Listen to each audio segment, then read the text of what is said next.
1939 में हुई थी और इसी महीने हुई थी, जुलाई में। ठीक है, तो इसका बैकग्राउंड क्या है, इसका हिस्टोरिकल कंटेक्स्ट क्या है? ठीक है, पहली बात यहाँ पे धामी प्रेम प्रचारणी सभा का गठन हुआ था। ठीक है, धामी कब हुआ था, याद है किसी को? पहले भी बताया शायद। प्रेम प्रचारणी 37 में सर। सर 37 में। ठीक है, हाँ 37 में धामी प्रेम प्रचारणी सभा। और धामी स्टेट की जो प्रेम प्रचारणी सभा है, प्रेम प्रचारणी का मतलब प्रेम प्रचार करने वाली सभा। ठीक है, प्रेम का प्रचार प्रसार। ठीक है, मतलब अब धामी प्रेम प्रचारणी सभा जो है, इसको जो ऑर्गेनाइज किया गया था, इसको संगठित किया गया था 1937। ठीक है, अब देखिए, अब इनकी डिमांड थी कि इसी प्रेम प्रचारणी सभा को लेटर ऑन 2 सालों बाद धामी रियासती प्रजामंडल का नाम दे दिया जाए। ठीक है, धामी रियासती प्रजामंडल, DRPM का मतलब क्या है? धामी रियासती प्रजामंडल, धामी रियासत का प्रजामंडल, इसको डिक्लेयर कर दिया जाए। ठीक है, और ये बात रखी थी उन्होंने ऑन 13 जुलाई 1913 में। ऐसा तो है कि पहले से टाइम से डिमांड कर रहे थे, बट फाइनली उन्होंने जो है वो 13 जुलाई 1939 को प्रेम प्रचारणी सभा को ही बोला कि आप इसको कंसिडर करिए, आप इसको जो है वो मानिए, स्टेटस दीजिए, जो हमारी डिमांड है धामी रियासती प्रजामंडल की वो करिए। और उन्होंने कुछ डिमांड रखी, जैसे कुनिहार में बता रहा था, वैसे ही यहाँ पे भी डिमांड थी। 3 मेन डिमांड्स थी धामी रियासती प्रजामंडल की। So under the leadership of Sitaram, याद रखिएगा, ये मैंने उस दिन भी बताया था, यहाँ पे नाम भागमल सोठा का नहीं आएगा। क्यों? क्योंकि मैं अभी बताता हूँ, ये जो सीताराम है ये धामी रियासती प्रजामंडल के लीडर थे।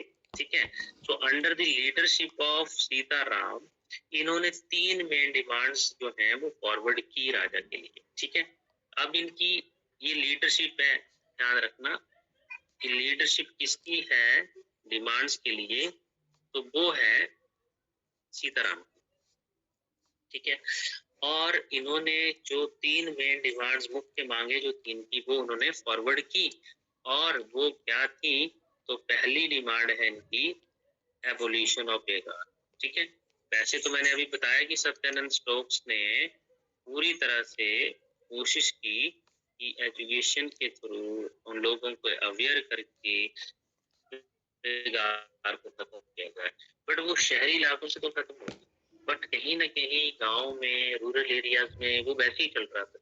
ठीक है, तो एबोलिशन ऑफ बेगार जो है वो पूर्ण रूप से खत्म की जाए।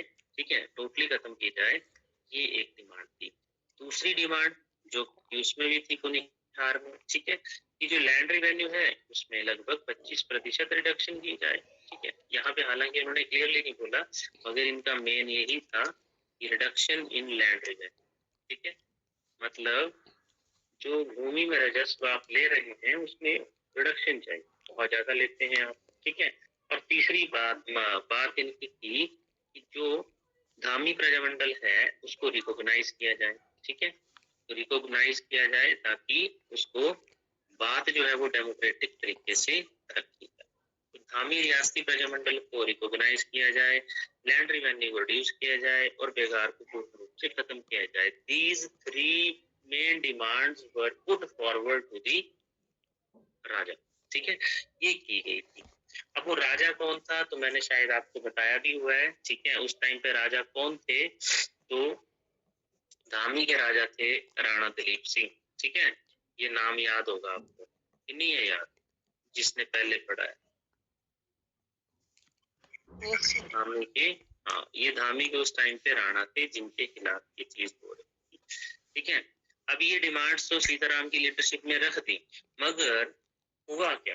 ये जो इन डिमांड्स था, जो कहीं ना कहीं उन्होंने जो सोचा था कि ये एक्सपेक्टेड जो था, उनको लगता था कि मूवमेंट में ये हम मूवमेंट करेंगे, हम विरोध करेंगे, प्रदर्शन करेंगे तो इनको मान लिया जाएगा, मगर ऐसा हुआ नहीं। ठीक है, और इसके कुछ दुष्परिणाम देखने को मिले। क्या हुआ कि राणा ने सारी डिमांड रिजेक्ट कर दी, कोई भी डिमांड नहीं ठीक है।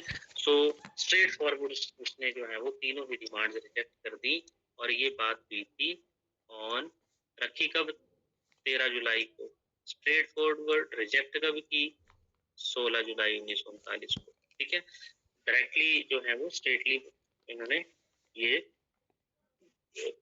रिजेक्ट कर, मना कर दिया। ठीक है, और इसीलिए जो है वो एक डेलीगेशन कहा जाता है कि 7 मेंबर्स की डेलीगेशन, ठीक है, 7 मेंबर्स की डेलीगेशन थी। इस डेलीगेशन को भागमल सोठा ने लीड किया था, ये ध्यान रखना। अब ये नाम कब आया, ठीक है। अब जब ये मुकर गया, राजा मना कर दिया, उन्होंने रिजेक्ट कर दिया, तो फिर डेलीगेशन गई, ठीक है, राजा से मिलने के लिए, राजा की ओर, ठीक है, धामी से शिमला की ओर, डेलीगेशन ऑफ 7 मेंबर्स, 7 मेंबर्स की डेलीगेशन, जिसको हेड किया था, लीड किया था भागमल सोठा। ठीक है जी, यहाँ पे थोड़ा सा कंफ्यूजन हो सकता है। जब डिमांड्स रखी थी तो लीडरशिप किसकी थी, सीताराम की। अब ये डिमांड मानी नहीं गई है, रिजेक्ट हो गई है। अब डेलीगेशन 7 मेंबर्स का मिलने जा रहा है, उसको लीड कौन कर रहा है, भागमल सोठा। ठीक है, और वो जो है वो धामी से की तरफ जा रहे थे, ठीक है, शिमला से नहीं, उससे नहीं, धामी की तरफ जा रहे थे, राजा से मिलने जा रहे थे, ताकि राणा से मिलकर, राजा से मिलकर जो है वो डिमांड्स को प्रेजेंट किया जाएगा, और दोबारा से उनकी डिमांड्स को मानने के लिए उनसे बात की जाएगी। पर भागमल सोठा जो है, उनको पुलिस, राजा को जब पता चलता है तो राजा ने पुलिस को जो है बता दिया, और उनको जो है वो घड़ाहट्टी के पास, ठीक है, ये जगह आपने सुनी होगी, घड़ाहट्टी जो है, यहाँ पे उनको रास्ते में ही अरेस्ट कर लिया गया पुलिस के द्वारा। ठीक है, इनको अरेस्ट कर लिया गया, इनका जो लीडर था, और जो भीड़ थी, ठीक है, अब देखिए होता है कि जब अरेस्ट कर लिया जाए तो और ज्यादा विरोध होगा, ठीक है, जैसे मैंने आपको रॉलेट एक्ट में बताया था, तो वैसा ही हुआ कि लीडर को जब इन्होंने अरेस्ट कर लिया, तो जो फिर राणा थोड़ा सा डरा, ठीक है, और उसने जो है वो पब्लिक के ऊपर फायर करने के लिए ऑर्डर दे दिया। ठीक है, और जब ऑर्डर दिया गया, 2 आदमी, उमादत्त और दुर्गादास, 2 आदमी जो हैं उनको गोली लगी, वो मर गए, और बाकी कुछ इंजर्ड भी हुए थे। ठीक है, तो ये जो, अब डरा क्यों राजा, क्योंकि हो सकता है कि भीड़ उनकी तरफ आए और अटैक करते उससे पहले उसने गोलियां चलाने का आदेश दे दिया, और पुलिस ने जो है वहां फायरिंग कर दी, और फायरिंग में 2 लोग मारे गए थे इस धामी गोलीकांड में। एक का नाम था श्री उमादत्त, ठीक है, था, एक का नाम था उमादत्त, एक दुर्गा दास। कांड में 2 लोग कौन मारे गए थे, Umadatt and Durga Das, they were killed, ठीक है, and many others were injured, और दूसरे कई लोग जो हैं वो इंजर्ड भी हुए थे, उनको चोटें भी लगी। अब देखिए पब्लिक जो है वो डिमांड करेगी ना इंडिपेंडेंट इंक्वायरी, क्योंकि चोटें भी लगी हैं, उनकी डिमांड्स भी नहीं मानी गई हैं, 2 आदमी मर भी गए हैं, तो पब्लिक जो है वो कहीं ना कहीं बहुत ही ज्यादा जो है वो रोष होगा, गुस्सा होगा उसमें।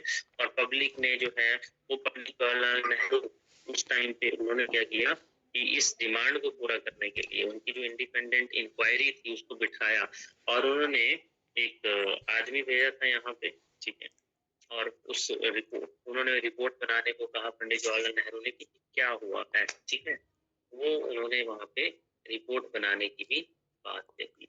ठीक है जी, तो ये चीज हुई थी, और इसमें 2-3 चीजें और आती हैं कि ये कब हुआ था सारा काम, तो ऑन 30 जुलाई, ठीक है, 30 जुलाई 1939 को एक नॉन ऑफिशियल इंक्वायरी जो है वो सेटअप की गई थी बाय, जिसको हेड किया था लाला दुनीचंद।